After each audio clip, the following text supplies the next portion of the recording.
শেখ হাসিনা এখনো বাংলাদেশের প্রধানমন্ত্রী বলে মন্তব্য করেছেন যুক্তরাষ্ট্রের নবনির্বাচিত প্রেসিডেন্ট ডোনাল্ড ট্রাম্প। এমন একটি পোস্ট এখন সামাজিক যোগাযোগ মাধ্যমে ভাইরাল। বাংলা ভাষায় লেখা একটি পোস্টের কথা উল্লেখ করা হয়েছে এএফপির প্রতিবেদনে। পোস্টে লেখা হয়েছে, পিডিবিকে দেওয়া এক সাক্ষাৎকারে ডোনাল্ড ট্রাম্প বলেছেন শেখ হাসিনা এখনও বাংলাদেশের প্রধানমন্ত্রী বলে তিনি মনে করেন। বাংলাদেশ সরকারের অবৈধ দখলদারের উদ্দেশ্যে ট্রাম্প বলেন, যারা বলেছেন শেখ হাসিনা পালিয়ে গেছেন তারা আমাকে পদত্যাগপত্রটি দেখান।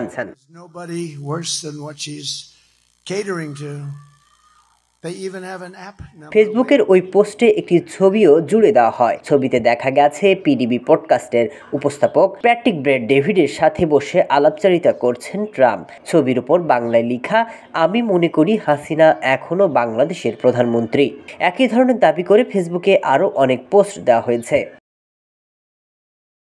তবে ডোনাল্ড ট্রাম্পের দেওয়া ওই সাক্ষাৎকার পিডিবি পডকাস্ট নামের একটি ভেরিফাইড ইউটিউব চ্যানেলে প্রকাশ করা হয়।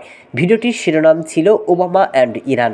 1 ঘন্টা 26 মিনিটের ওই ভিডিও বিশ্লেষণ করে দেখা গেছে শেখ হাসিনা বা বাংলাদেশ নিয়ে তিনি একটা কথাও বলেননি। শেখ হাসিনা এখনো বাংলাদেশের প্রধানমন্ত্রী। সামাজিক যোগাযোগ মাধ্যমে ডোনাল্ড ট্রাম্পের নামে ছড়িয়ে পড়া এই কথাটি মিথ্যা। যুক্তরাষ্ট্রের নবনির্বাচিত প্রেসিডেন্ট ট্রাম্প শেখ হাসিনাকে নিয়ে এ ধরনের কোনো মন্তব্যই করেননি। বিষয়টি সত্যতা যাচাই করেছে বার্তা সংস্থা এএফপি।